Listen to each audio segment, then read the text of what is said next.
So it's time for question and answers number 6. These are so much fun, and I gotta tell you, it is a great idea, and I am so grateful that you all have come up with this idea. Any questions that you have, feel free to inbox me at dkpbbprafan@yahoo.com. Also, I have a Facebook account, so you can feel free to send me an inbox message on there with any questions, be it relationship, be it question and answers. I'm having a blast doing these, so thank you for that. Now, without further ado, let's get to these questions. What's the most interesting thing you've read or seen this week? Well, I'll answer both. Read, I'm reading this book right now. It's Linda L. Miller, State Secrets. And I got to tell you, when I do the book review for this one, it's going to be outstanding. And scene, I would have to go with scene. Let's see, something outstanding.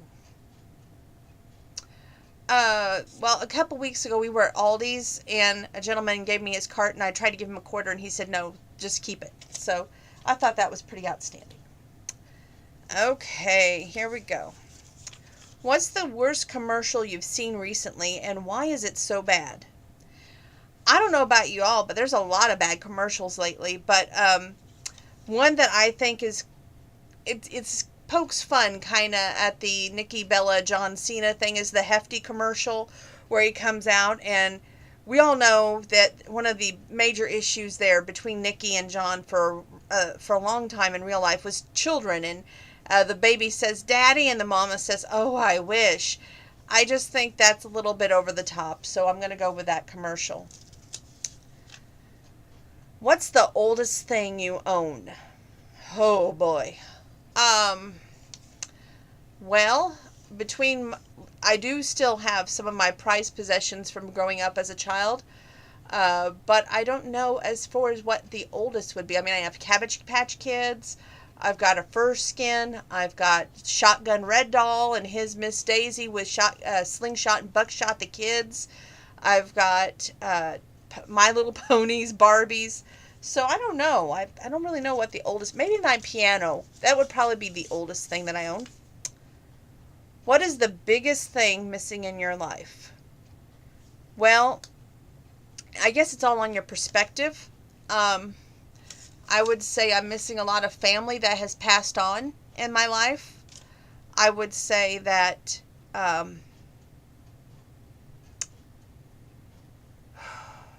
in your life plan, you can always plan how life you think is going to go, and you hope it's going to go, but one thing I've learned is you can't plan everything, and I can't control everything. But by this age, I had really thought I would be really married with children, and sadly enough, I'm trying to get a virtual divorce still. And real marriage, I'm trying to sell a wedding dress because I just don't see it happening because of complications in my life. And all I want to do now is adopt. So I would say children are missing in my life. I wanted to be in love with the greatest man ever.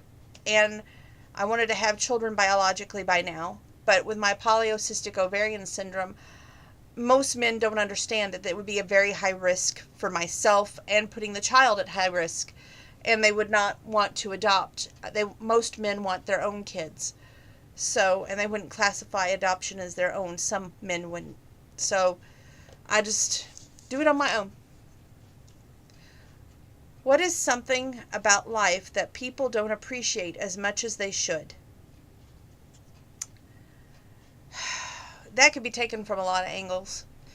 When you see somebody who's sick, someone who's older, like your grandparents, to your dad, stepdad, to anyone struggling to survive like that, I think we don't take enough time to spend with them before they leave the face of this earth.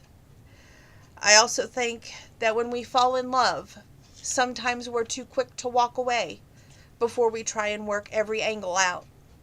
My grandparents lasted 72 years married. And when you stop and think about it, they didn't run at the first sign of trouble. They didn't run when somebody would say something negative. They went to each other like grown, mature adults, and they talked things out. So I guess we should appreciate time and love. That's the two things we should appreciate. What chokes you up when you think about it?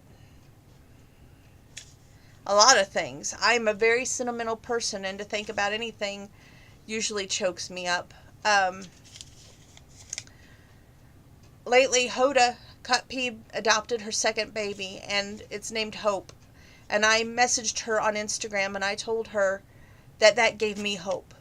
And it choked me up when I sent that message because, you know, being a mom is the greatest gift that you can be. And knowing that you're going to pass down everything that you have to offer is a blessing. And God really did bless her. How do you judge a person? Well, I used to, and it's funny how things can come full circle and backfire on you, you know? There was this Mr. number 2, Mr. Park, and everybody was coming to me with, you know, well, this is why you don't want to date the guy. And before I even had the date with him, I would say I was a little jaded because I had heard all these things, but I went ahead and had the date anyway. And what did I learn from that experience? That everything people tells you is based on their experience, not your experience.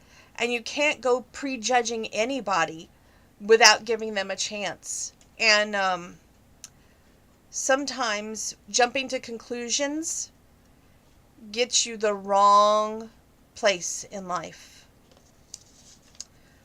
What's something people don't worry about, but they really should? I would say there's so much homelessness. There's so much of that going on in the world. And it seems like it's more of that, of people giving up. They're saying, okay, you know what? I'll never get what I want out of life. I'm just going to give up. And that they just give up.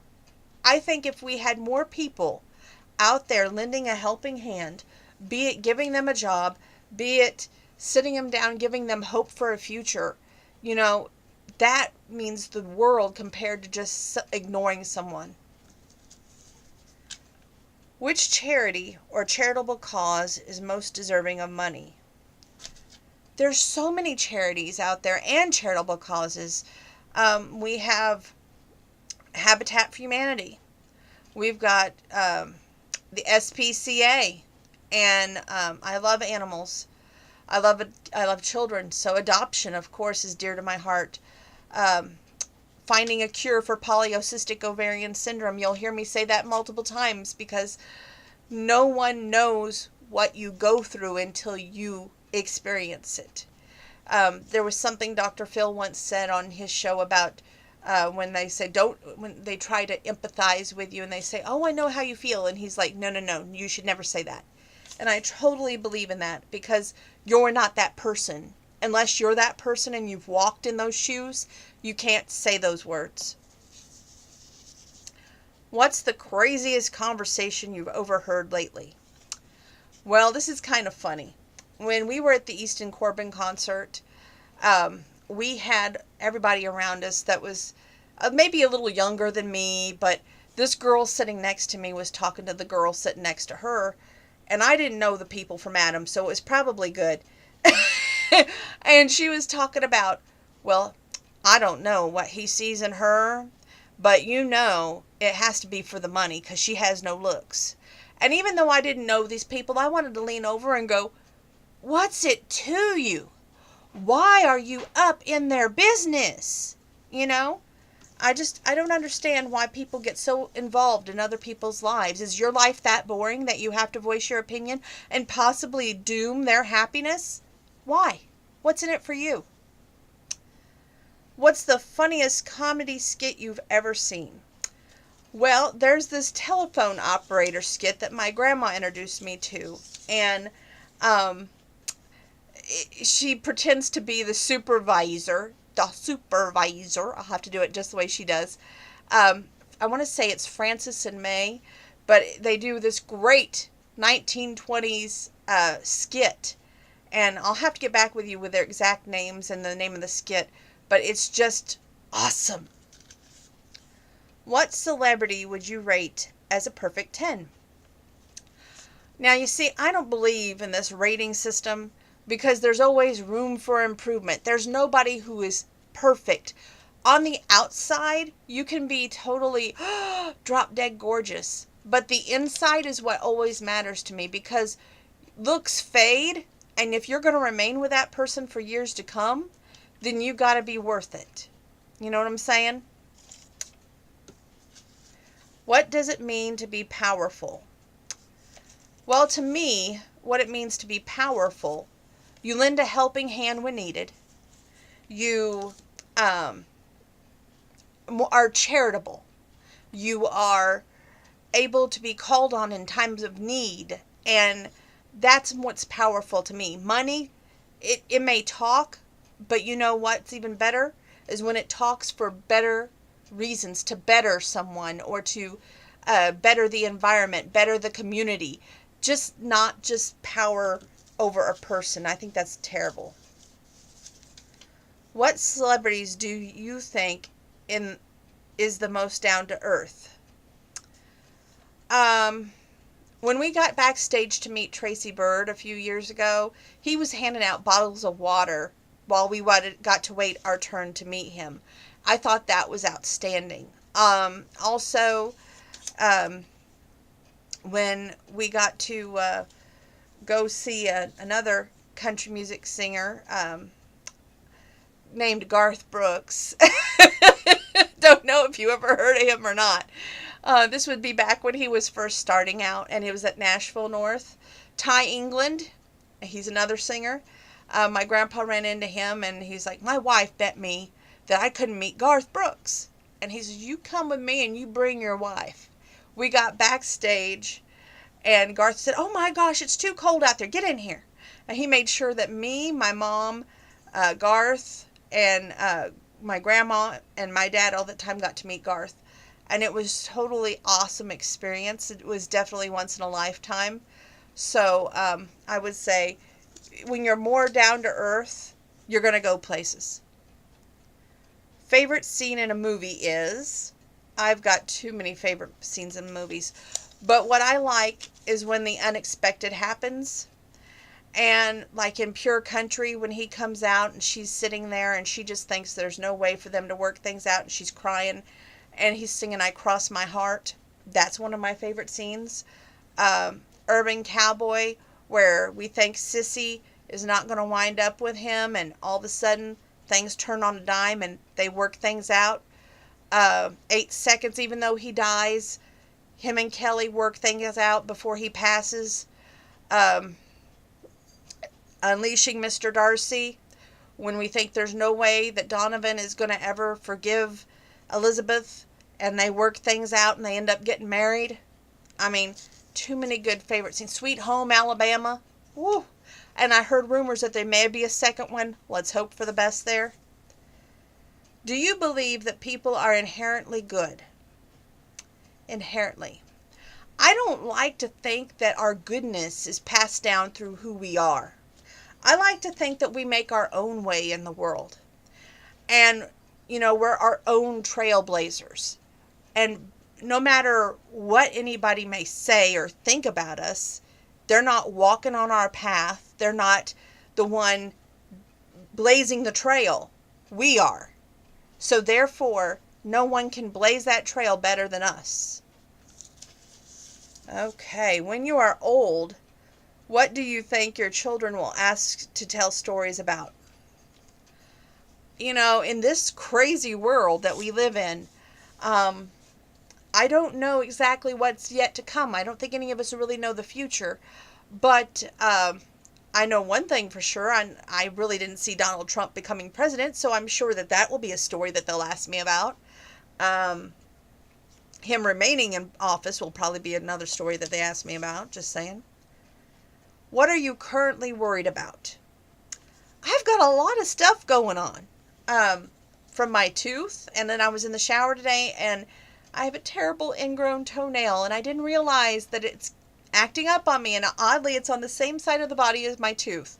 So I'm worried to death about this. And I'm hoping and praying and knocking on wood that it's all not related and I'm not going to have like a stroke and lose the left side of my body. Just saying.